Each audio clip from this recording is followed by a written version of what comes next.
Hey guys, another brand new Dean Slaughter Reviews video here, and this is another 2014 car. It is the Lotus Exige RGT.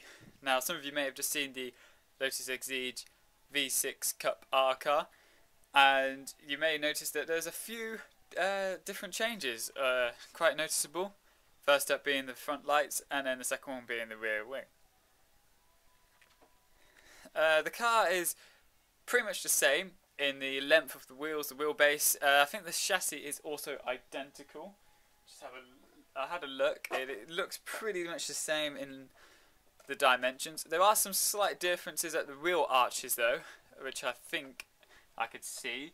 But apart from that, the cars are virtually identical. Just a few different tweaks here and there.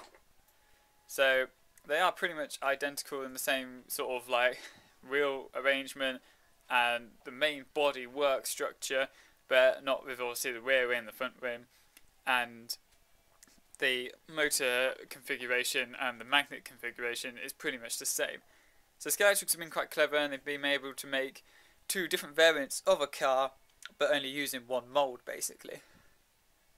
One main thing, the difference is with the rear wing, is it's actually mounted on all the interior glasswork. So when you take the interior out to obviously if you want to fix a car or customize it and whatever you want to do, it's attached to this glass bit here, so it will come off with the rest of the car.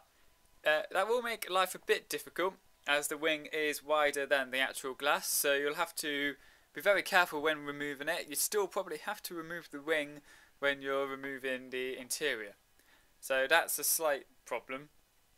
Another thing is the front lights. They do not work.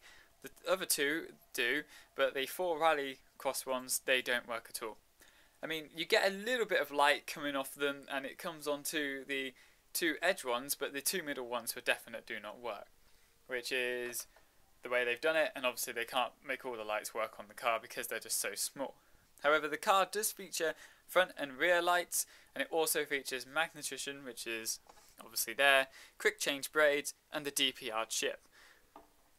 I'm thinking that this car is going to be a pretty good little car as well, and I'm quite glad that the detailed version has slick wheels. It doesn't have treaded tyres, and I was thinking they might put treaded tyres on it with it being a rally car, or rally cross, and I was like, I'm not too keen on the fact that they might do that, but they haven't, which is kind of good because that means then you can sand your tyres and you can improve the grip that way.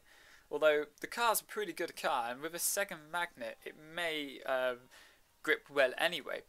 I'm thinking because it's the same as the Evora in sort of the layout of the car, and with the fact that it can have 2 magnets and the magnet is right under the rear axle, you've got some pretty good grip, mechanical grip straight up, and these cars are very nippy and very good out of the box. I know the McLaren, I talk about the McLaren a lot because that is, in my opinion, the benchmark car that Scalextric have released. It is very, very stable, and it's a very good, very quick car straight out of the box. However, the McLaren does suffer from one major flaw, which is it doesn't like bumps. Because it's so low to the ground, if you hit a bump it bottoms out and the front end comes out before the rear end, and then you just plough on through the barrier or whatever. And that happens a lot with uneven track. So if you've got a track on a carpet, or if you've got bent track, your McLaren's not going to like it. It doesn't even like bridges either, so it does suffer from being too low to the actual ground, which is how it is in real life, but it just suffers from that, the Scalextric model. However, these Lotus Evoras, not Evoras, Exiges, keep doing that, are very, very tall in comparison to other cars. You've got about 2, maybe 3 extra millimeters that you wouldn't have on the McLaren, which is good because that means you avoid the bumps, and it's also good because the car's very short as well, so if you do hit a bump, you're probably going to just continue on going as well. However, because the car is very small and light, if you fling it into a corner, it will fly off and it will do a spectacular roll, and it will probably damage your car. Which brings me on to my next point. The only thing that I can see that really might be damaged on the car is actually just the windmills on this one. Where with the GT one, as I call it, or the V6 Cup R, if you want to be official about the name, the rear wing does look a lot more fragile on the yellow one, if you're not entirely sure which one I'm on about, it's just that one. But on this one, it doesn't look too much to be a problem because it's so small. It doesn't stick out the edge of the car either. It looks like it might avoid most of the damage. It's also kind of got a curve to it as well, so if you roll the car, it looks like it will just sort of absorb the roll and help the car continue rolling. The front lights, I'm not too sure. I mean, on my one, they wiggle just the tiniest little bit, so that leaves me to believe that they are actually removable as well, but you'll have two holes in the front of your car. So there's a lot to doubt about. The main thing is going to be the wind mirrors. That's the main thing that will go. Most cars, that will go first. And I did mention it in the other video, but if you haven't seen it just yet, the glass has been moulded to have a hole in the glass so that when you put it all together, the wind mirrors have got somewhere to slot in. This means that it's kind of a new thing that Scalextric brought in since the McLaren. I know, the McLaren again brings its head in. It's another sort of feature which I think is reducing the damage that you take to wind mirrors, because on the McLaren they just slot out, they don't snap. On this, they look like they might snap, but they also look like they might pop out. So it is sort of very difficult. I haven't tested these cars yet, but I'm assuming that they might break and they might snap. So that's why I do the video first, because obviously I don't want to review a damaged car. Again, like I mentioned on the other car, it's a very nice detailing on the wheel. You've got the very small little Lotus emblem there, and you've also got it on the front there. So there is some very nice detailing on the car, and a very, very well put together, actually, if I'm honest.